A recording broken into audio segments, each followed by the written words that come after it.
Hi, welcome to our channel where we share the most intriguing stories. I never thought defending my home would turn into a war, not with criminals, but with a suburban HOA led by a clipboard-wielding tyrant. One quiet lakeside dream, a rogue president, and a shotgun later. Welcome to the battle for the last free acre in Colorado. I never thought I'd find myself arguing with strangers about whether I had the right to live in my own house.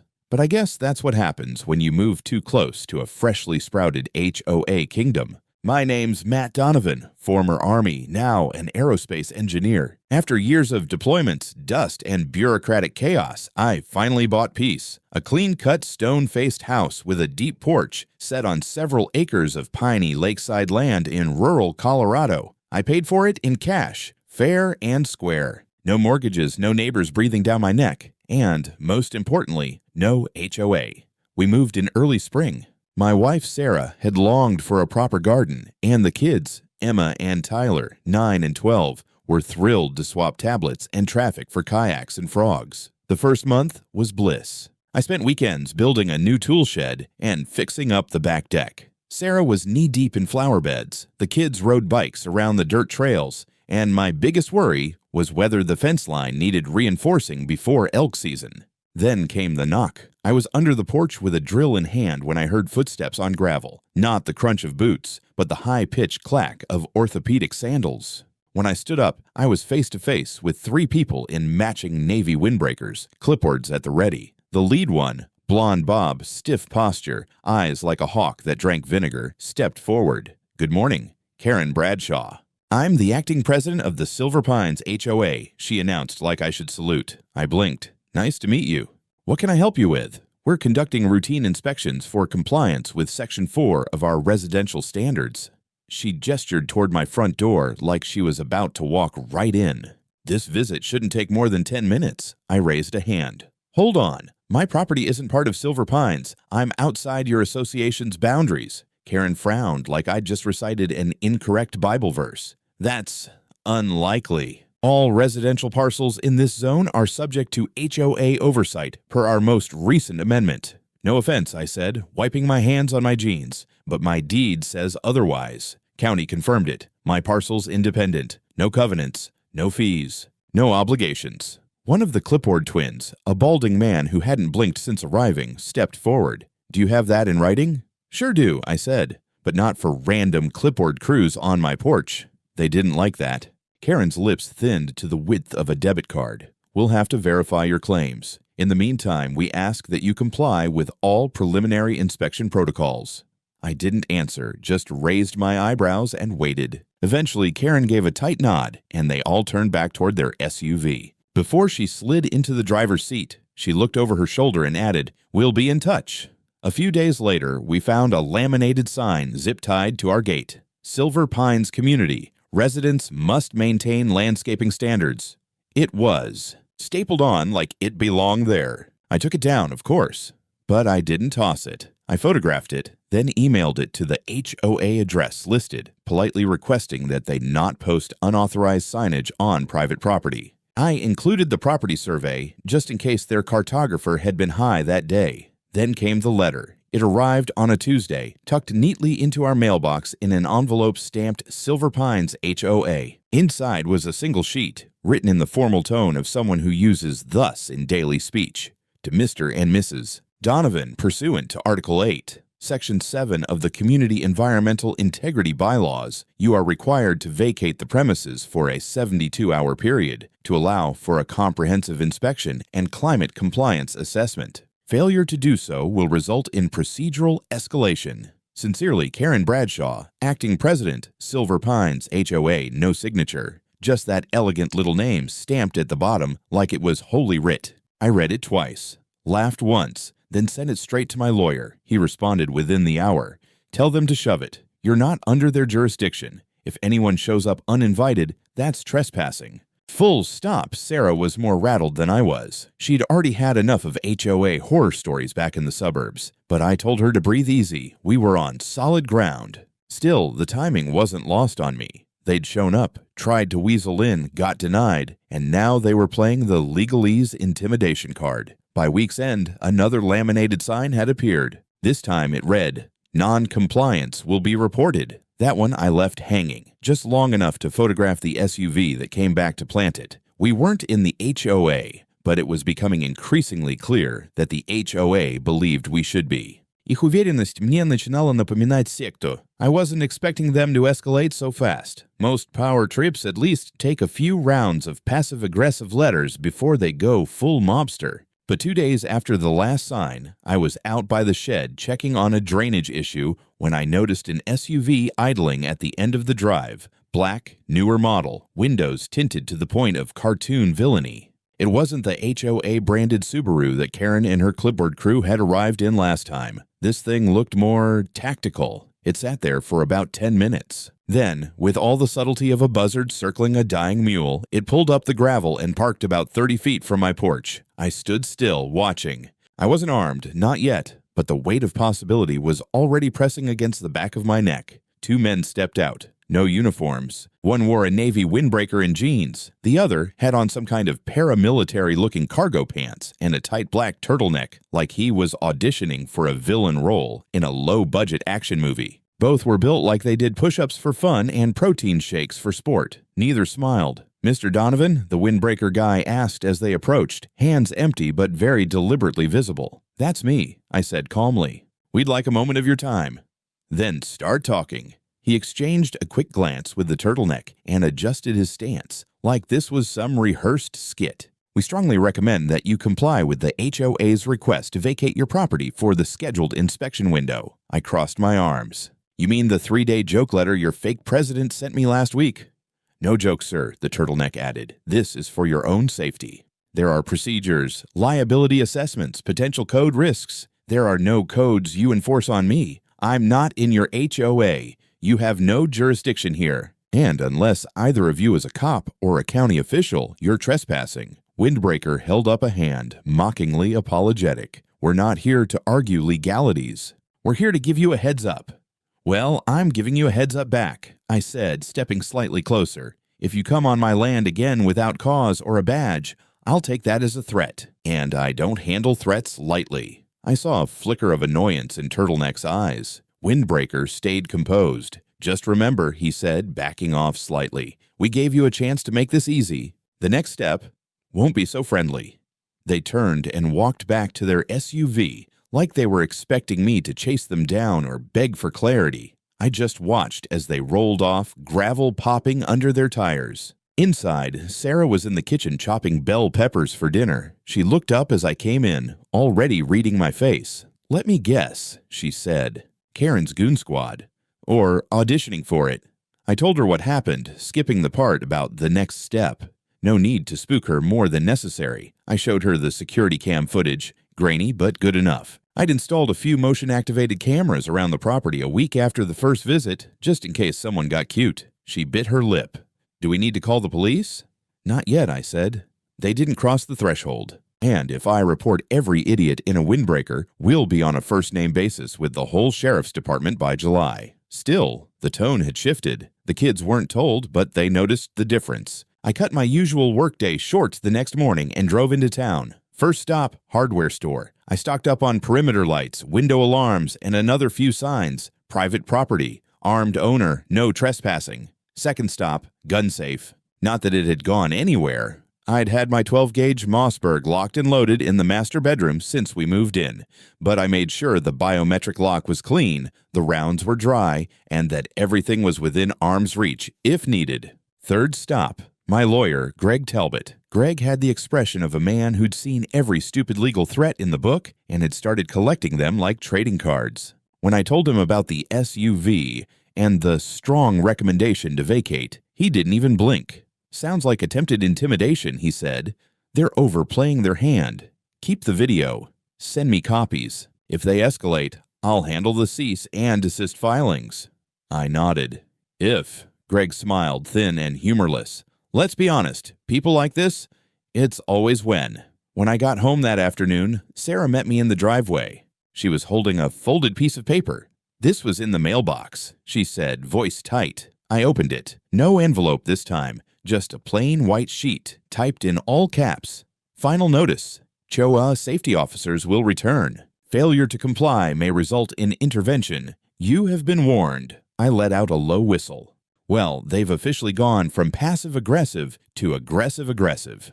I folded the note, scanned it for Greg, and filed it in the newly christened Karen folder. Then I walked into the house, locked the doors, and began prepping for what I already knew was coming. They came back at night. Of course they did. These types never do their creeping in daylight. It was just after 8, kids finishing up their homework, Sarah putting dishes in the washer, and me settling in with a glass of bourbon and a book. Then came the alert. Motion detected. Front perimeter. I checked the monitor. Same SUV. Same 2 clowns. They cut the headlights this time. I stood up slowly, set the glass down, and walked to the coat closet. Took out the Mossberg and slid on my old vest. Not because I thought I'd need it, but because some habits from the army stick. Sarah caught the movement from the kitchen. "They're back?" she whispered. I nodded once. "Take the kids to the laundry room and lock the door. Stay low. Don't argue." She moved fast. I heard Emma protest. Tyler ask something, and then nothing. The house was silent except for the low hum of the security system and the soft creak of old floorboards under my boots. A fist hit the front door hard. Once. Twice. "Mr. Donovan," a voice barked. Not the windbreaker guy this time. Deeper. Angrier. "You've been warned. You have 60 seconds to step outside." I stood in the hallway, shotgun in hand, thumb on the safety. "I'm not going anywhere," I said loud enough for them to hear. "You're trespassing." I've called the police. A beat of silence, then a kick against the door. Harder this time. I stepped to the side, keeping cover. "Try that again, and I'll assume you're here for more than conversation." One of them laughed. A short, sharp sound.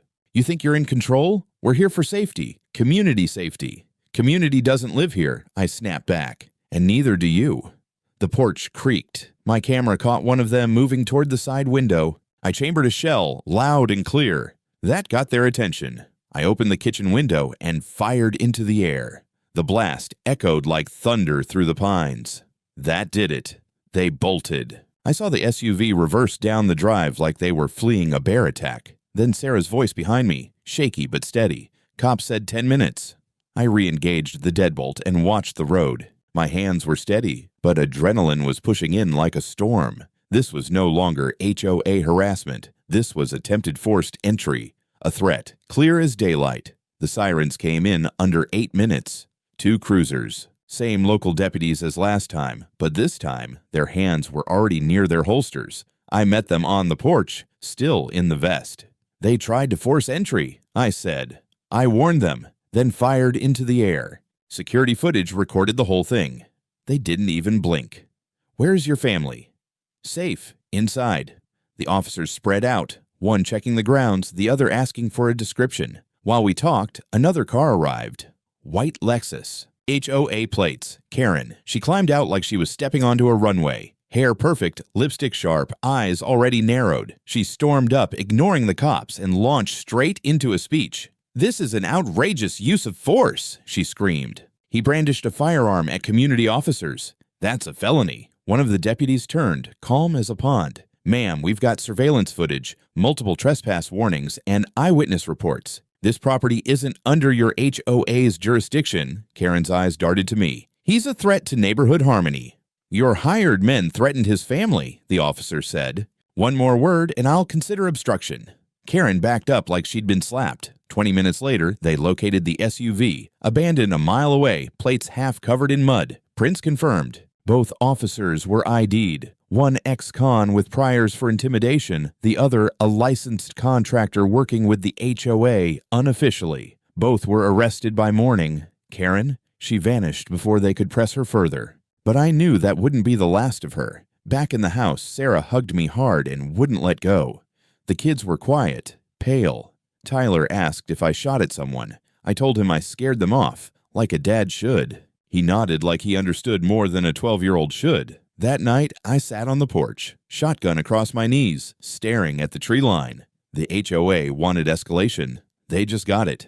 The next morning began with flashing lights at the end of our road and the quiet satisfaction of knowing that the 2 goons from last night were waking up in county jail. The cops had tracked them down before sunrise. One had tried to limp away from the SUV on foot, twisted ankle from running blindly into the woods. The other was picked up at a nearby motel, apparently eating leftover pizza and acting like this was all a misunderstanding. Both were in cuffs by breakfast. I spent the early hours reviewing the footage frame by frame, every angle, every movement, every step those bastards took on my property, logged, labeled, and backed up in triplicate. Then I sent it all to Greg, my lawyer, who responded with a simple, "This is gold. We're going scorched earth." I believed him. Around 9:30, a deputy dropped by to collect a formal statement and go over the chain of events again. I answered every question straight, calm, and clear, all while sipping my second cup of coffee. Sarah sat nearby, quieter than usual. Emma clung to her side. Tyler stared at the deputy's badge like it was some kind of shield. In a way, it was. The deputy, Sergeant Leland, was an older guy, patient but sharp. When he finished the report, he leaned back and said, "We're taking this seriously. You did everything right." That HOA president? She stepped into the wrong pond. I was just about to thank him when there was a loud honk from outside. Karen had returned. She stormed out of her Lexus like a movie villain in search of her final monologue. This time she was dressed in a bright red power suit, heels clicking across gravel like she was auditioning for a courtroom drama. She didn't walk, she stomped. A folder was clutched to her chest, and the expression on her face could have curdled milk. Sergeant Leland raised a hand before she even reached the steps. "Ma'am, you are not to approach this residence." Karen ignored him.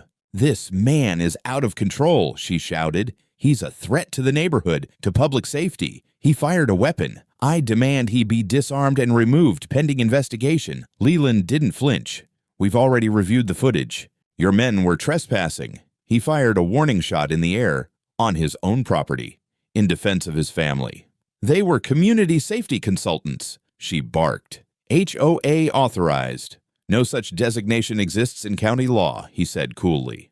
"And your consultants are facing charges for criminal trespass and making threats." Karen's face twisted, but she wasn't done. She marched forward and held out the folder to Leland like it was the Dead Sea Scrolls. "This," she hissed, "is the official HOA boundary map. His parcel is clearly marked as provisional territory under Section 9. We have authority." Leland took the folder, flipped it open, and stared at the map for a long moment. Then he turned to me. "Matt, do you have your deed handy?" I nodded, already pulling it from the folder I'd been keeping on the kitchen counter. I handed it over, along with the county plat map and a recent property tax record. He took his time, compared both documents, then looked back at Karen. "Ma'am," he said, "your map is not an official county document. It's missing registry seals, and the parcel numbers are outdated. You also appear to have redrawn boundaries manually. That's forgery if you're trying to use this for legal purposes." Karen went pale. "I'll need to take this," he added, sliding her map back into the folder. "And I'll be forwarding it to the district attorney's office." She sputtered, trying to form a response, but her voice cracked. Her hands were shaking. For a second, I thought she was going to drop the act and cry. But instead, she turned on her heel and stormed back to her car. She slammed the door, threw it in reverse, and kicked up a dust cloud as she peeled away like a teenager who just lost a parking spot. Leland shook his head. "People like that think a clipboard gives them divine right." I exhaled slowly. This started with them asking what color my shed was. He chuckled once, humorless. "Well, now it's a criminal investigation. And from what I'm seeing, this HOA's got a lot more rot under the surface." After he left, Sarah finally let out the breath she'd been holding. The kids went back to their rooms. I stood in the living room, staring at the driveway like Karen might suddenly reappear with a tank. Greg called a little after noon. His voice was sharp, energized. "You're not going to believe this," he said. "The guy who was arrested, not the one with the limp, the other one, he's got a record in Nevada for extortion. Guess what? He used to do enforcement for another HOA that got disbanded after a class action lawsuit. Same tactics, same intimidation, same fake safety team." I didn't say anything at first. Just let that sink in. "Oh, and," Greg added, "we just got the preliminary report back from the assessor's office. Karen's map? Fabricated. You're clean. She's not."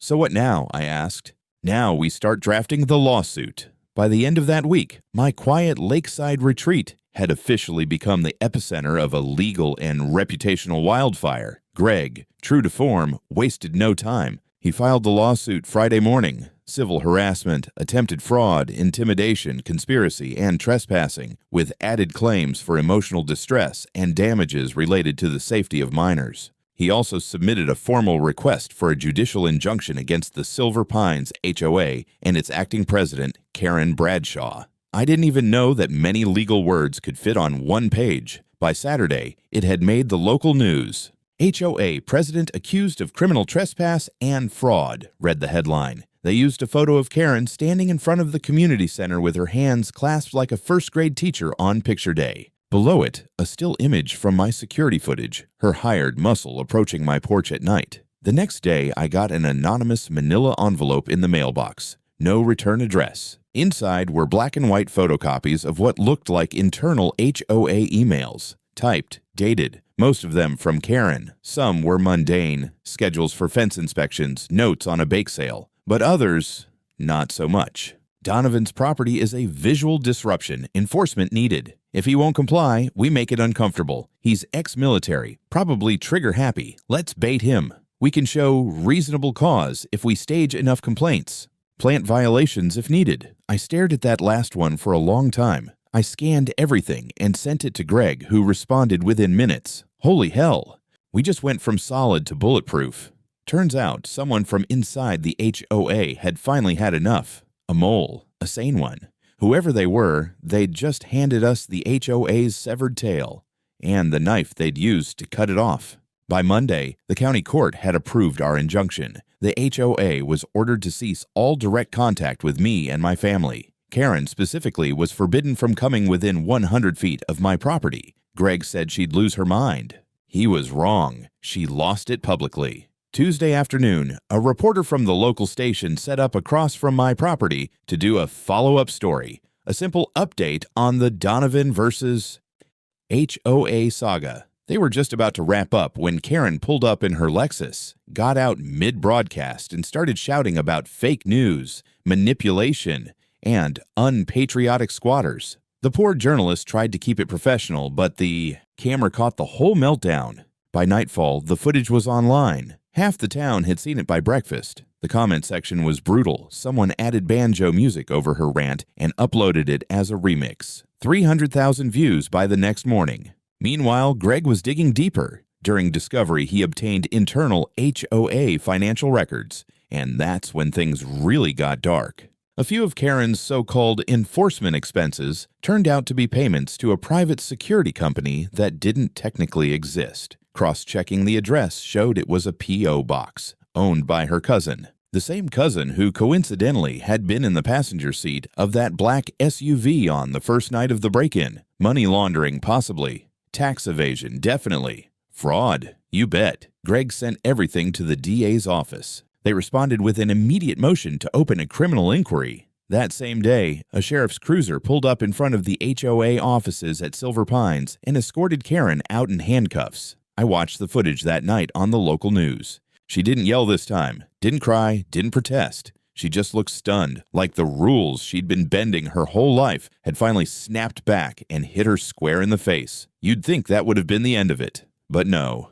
The HOA tried to distance themselves fast, released a statement saying Karen had acted independently and that her actions did not reflect the values of the association. They even tried to offer me a formal apology and gesture of goodwill. I told Greg to kindly shove it back down their inbox because I wasn't done yet. I didn't think I'd ever find myself in a courtroom again, not after I left the Army. But on a rainy Thursday morning, there I was, sitting behind a polished oak table, in a suit I hadn't worn since my sister's wedding, listening to a judge call out the case number in a tone so dry it could have cured meat. Karen sat at the opposite table, noticeably less regal than usual. Gone were the suits, the heels, the carefully styled hair. She looked like someone's angry aunt who'd been dragged into traffic court. Next to her sat her attorney, a corporate type with slick hair, a heavy briefcase, and the expression of a man already calculating how little of his fee he was likely to see.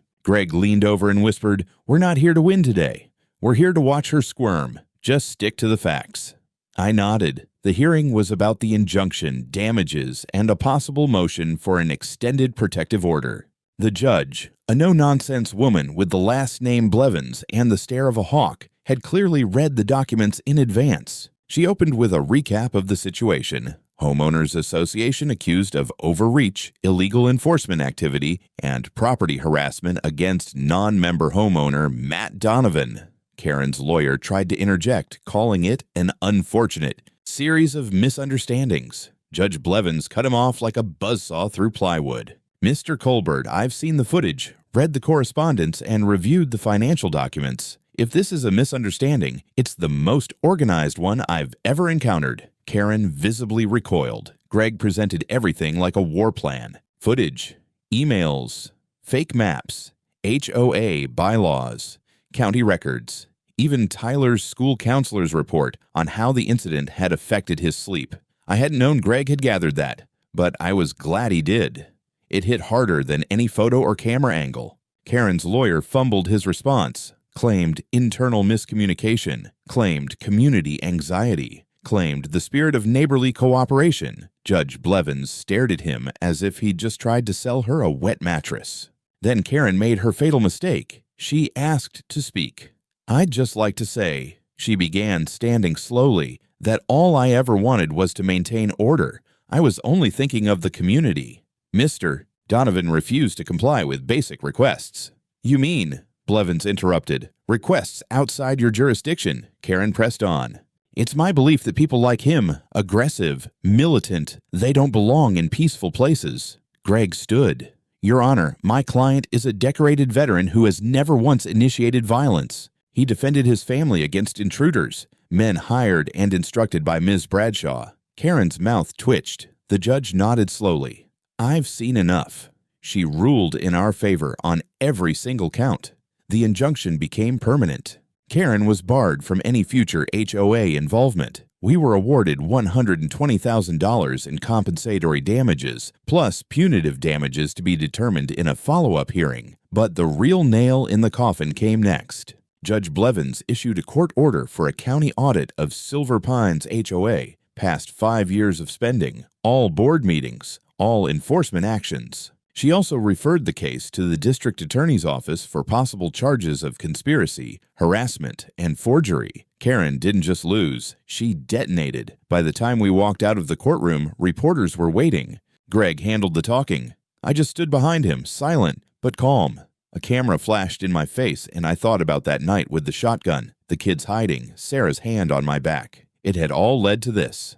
At home that night, we ordered pizza. No cooking, no talking about court, just a normal family dinner. Emma made us laugh. Tyler finally looked like he was breathing easier. Sarah smiled, really smiled, for the first time in weeks. Then the doorbell rang. I opened it cautiously. It was a man in his 60s holding a gift basket, nervous, friendly. I'm Tom, he said. Live over in Copper Pine Lane. Just wanted to say thank you. Lot of us have been scared of that HOA for years. What you did, that took guts. I didn't say much, just shook his hand. But something shifted in the air that night. Whatever Karen had built, whatever control she thought she had, it was crumbling, and word was spreading. By the following week, my inbox had turned into a confessional booth for every disgruntled resident within 5 miles of Silver Pines. Letters, emails, even handwritten notes stuffed under my mailbox. People I'd never met were reaching out to thank me, to share their own horror stories, to offer support or snacks, sometimes both. One guy even sent me a bottle of homemade bourbon labeled HOA Anti-Venom. I kept it unopened on the kitchen shelf like a trophy. But behind all the friendly handshakes and banana breads, something else was happening. Greg noticed it first. Hey, she's not done, he told me flatly over the phone. Karen may be barred from the HOA, but her allies are still on the board. They're circling the wagons. This isn't over. I didn't doubt him, because a few days later, my mailbox was torn off its post. I found it in the ditch, bent like a soda can, with tire marks all over the gravel nearby. That same night, the cameras picked up someone skulking near the back of the property line, flashlight flickering between the trees. They didn't cross the line, not quite, but it was close enough that I started keeping the shotgun loaded again. Greg advised filing a report. I did. The next morning, 2 deputies came by to collect the footage. One of them, Officer Denny, a young guy with an eager handshake, recognized the figure in the video. That's David, he said, squinting. He's HOA board, used to be head of their landscaping committee. Now he's head of my landscaping destruction, I muttered. The deputy didn't laugh.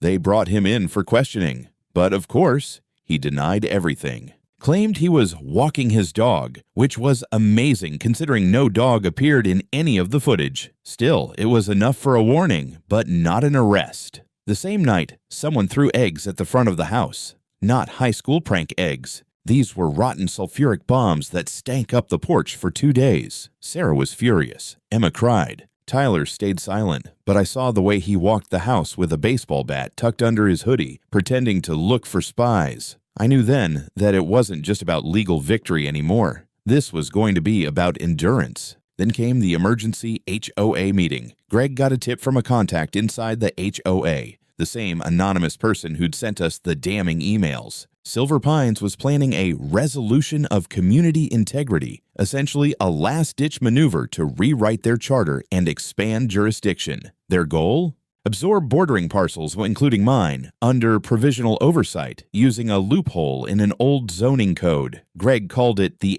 HOA equivalent of annexation by force. We showed up to the meeting uninvited. It was held in their pristine little clubhouse where everything smelled like lemon cleaner and vague threat. Karen was absent, officially, but her fingerprints were everywhere. When Greg and I walked in, every head turned. Some gasped, some glared. One woman dropped her cookie. Greg marched straight to the front and slapped a cease and desist order on the table. This meeting, he said coolly, is now part of an ongoing investigation. And any attempt to revise charter jurisdictions to include properties outside current deed recognition will be met with immediate legal action. The silence in that room could have stopped time. Then someone at the back mumbled, "This is getting out of hand." I looked around. I saw real fear, guilt, embarrassment, and something else. Cracks. Karen's iron grip was weakening, even among the loyalists. Greg continued, "This isn't about neighborhood rules. This is about power, illegally wielded power, and it ends now." The board table stayed quiet. We left a minute later. On the way out, someone slipped a folded note into my coat pocket. 4 words scribbled in shaky handwriting. "You're not alone anymore." That night, I didn't sleep. Not because of fear, but because I was planning. They wanted a war. They just guaranteed one. The HOA held out for another 11 days before it finally crumbled, but they didn't go quietly. It started with one of their own flipping. A board member, Marlene, early 60s, known for wearing pastel blazers and managing the HOA's Aesthetic Harmony Committee, contacted Greg directly. She wanted immunity in exchange for cooperation. Not only had she witnessed Karen authorize the intimidation campaign, she had documentation, emails, receipts, even video recordings from internal meetings where board members joked about scaring the ex-soldier back to base. The deal was struck. Greg walked her straight to the district attorney's office, where she laid everything out like a full buffet of corruption. It was more than enough for formal charges, not just on Karen, but on 2 other board members as well. Conspiracy, fraud, unlawful surveillance, misuse of community funds, and yes, attempted illegal annexation. A week later, indictments were announced. Karen was arrested at a golf course 30 miles away, where she'd apparently been hiding out at her sister's vacation home. The footage made the news again. This time, she didn't look angry. She looked small, powerless, like a balloon deflated in the middle of a parade. Silver Pines HOA issued a public statement dissolving its current leadership effective immediately and suspending all board activity pending legal review, and just like that, it was over. But not really. The damage to my family couldn't be reversed with one courtroom victory or a few headlines. Tyler still flinched every time someone knocked on the door. Emma had nightmares about men in black cars. Sarah, for all her calm strength, admitted to me one night that she'd been keeping a bat under the bed even after the arrests. We needed peace. Real peace. So we took it. I took a few weeks off work. We camped out in the mountains for a while. Just the 4 of us. No Wi-Fi, no front gates, no pastel blazers. And when we got back, I had the front gate replaced with a steel one, the kind that didn't just say keep out, but don't even try. Neighbors we'd never even met came by to shake my hand. One man from 3 streets over said, "Thanks for doing what we were all too scared to try." Another brought over a stack of legal forms and asked if Greg would consider helping them too. Turns out, we weren't the only family Karen had targeted. Just the first one who'd pushed back hard enough to knock her crown off. The The county issued new zoning clarifications, cementing the fact that Silver Pines had Xeros authority beyond their literal borders. A new HOA was proposed by the residents, voluntary, modest, with actual accountability. I didn't join, didn't need to. One afternoon, Tyler helped me hang a new wooden sign on the edge of our property, just above the gravel driveway. Burned into the grain were the words, "This land is our land. Trespass and meet Dad's shotgun." He laughed when he read it aloud for the first time in a long while. I didn't say anything, just ruffled his hair and looked out at the lake. Quiet. Safe. Finally,